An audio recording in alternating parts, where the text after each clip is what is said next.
Welcome guys, and today I'm going to show you how you can save and export replay in Skate 4. So it's not that hard to do, so let's get started. All you need to do is press on your gamepad, down arrow, and here you'll see this quick menu. Go to the replay, and right here you can use the left trigger to see what trick you done and what you did.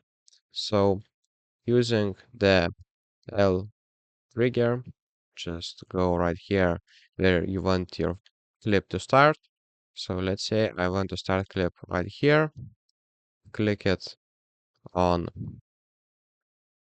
let me see, on bumper, and then click on set trim start. So click on this, and then as you can see,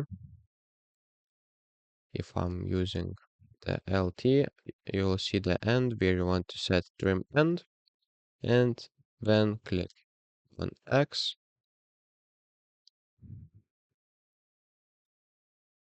Okay, and then what you'll need to do is go and click on share button, and that's how you can save or export your footage and replay in Skate 4. So that's pretty much it guys, and see you in the next one.